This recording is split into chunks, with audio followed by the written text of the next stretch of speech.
গ্রামের পথে সন্ধে নেমেছে। হালকা কুয়াশা আর শিশিরের গন্ধ। রিয়া আজ প্রথমবার ঘোড়ায় চড়তে যাচ্ছে। তার পরনে একটা পাতলা সাদা টপ আর টাইট রাইডিং প্যান্ট, এতটাই টাইট যে প্রতিটা বাঁক স্পষ্ট বোঝা যায়। সামনে দাঁড়িয়ে আছে রাজা, কালো রঙের বিরাট ঘোড়া। তার শরীর চকচক করছে, পেশিগুলো শক্ত আর গরম।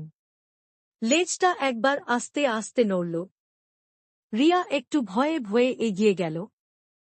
আস্তে আস্তে উঠতে হবে। প্রথমে পা দিয়ে ভালো করে ধরতে হবে। পিছনে দাঁড়ানো ট্রেইনারটা ফিসফিস করে বলল। রিয়া পা তুলল।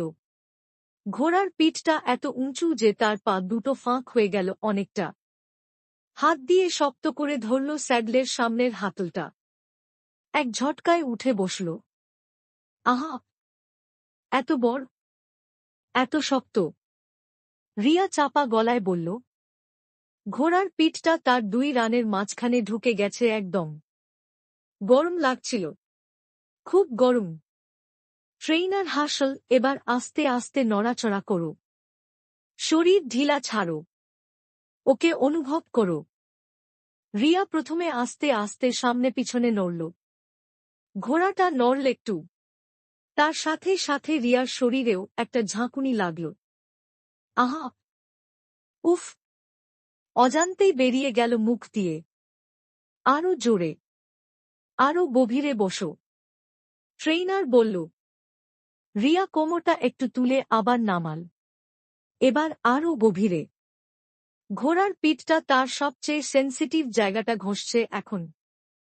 এবার ঘোড়াটা দৌড়াতে শুরু করল। প্রতিটা লাফে রিয়ার শরীর উপরে উঠছে আর নিচে নামছে।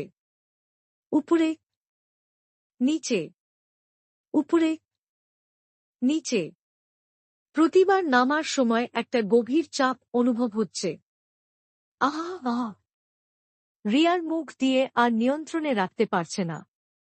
চোখ বন্ধ, ঠোঁট কামড়ে ধরেছে।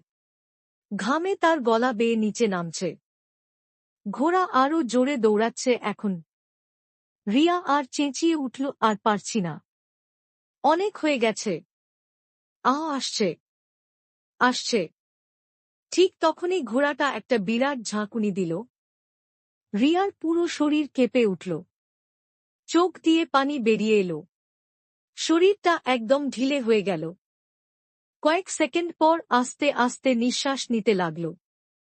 মুখে একটা তৃপ্তির হাসি। ট্রেইনার ফিসফিস করে বলল, প্রথমবার এত জোরে কেউ শেষ করতে পারে না। তুমি তো একদম প্রো হয়ে গেলে। রিয়া লজ্জায় হেসে বলল, আবার কবে আসব?